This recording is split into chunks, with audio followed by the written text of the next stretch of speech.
In this video, I'm going to show you how to use the AND function in Excel. So the AND function returns true if all arguments are true and false if one or more arguments are false. So let's take a look at this. So here's the syntax.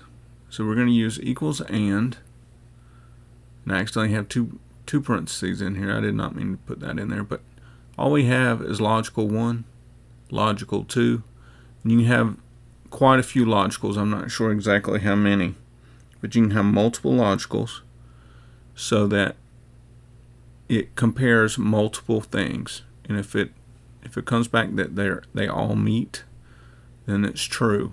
If it fails by even just one, then it's false. Let's get to our spreadsheet. Let me show you how this works. Let me zoom in a little bit. So first of all, we're going to start in cell B6. This is a logical formula, so we can go up to our formula tab, click logical, click and. So our function arguments box pops up. And in this one, we're just going to use one argument because we don't have data before year 1 to compare it to. So increase by 5%. We're going to have, in year 2, we'll have multiple criteria, or we'll have 2 logical arguments.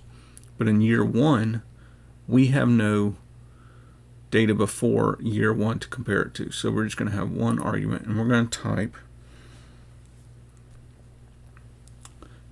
So we're going to click B16.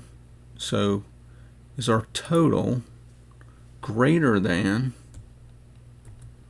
or equal to, I put less than, greater than or equal to our goal. So B3. Click enter. And that's all we have to test for year 1 because we don't have anything else. So we click on it.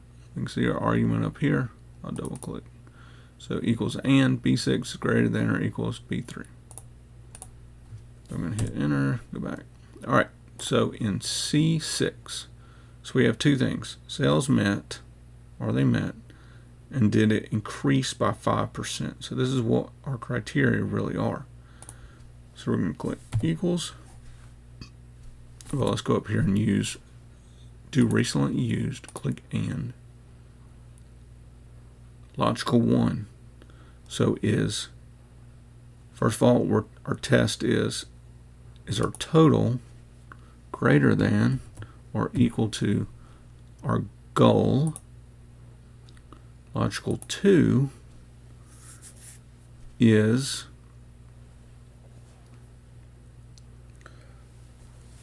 C16, or our total, greater than or equal to B16, so our previous year, times 1.05. So did it increase? Is it equal to, or is it greater than or equal to an increase of 5%? So times 1.05. Click OK. And it says true. And we're going to take this and stretch it out. And so we have true, true, false, true, false. So since we've done that one, we click on this one and we can see it automatically figures D16 is greater than or equals to D3. D16 is greater than or equal to C16 times 1.05. And it automatically adjusts as you pull it across here. And that's how you use the AND function. So all you're looking for is a true or a false statement is all it's going to bring back to you. But you can test multiple arguments.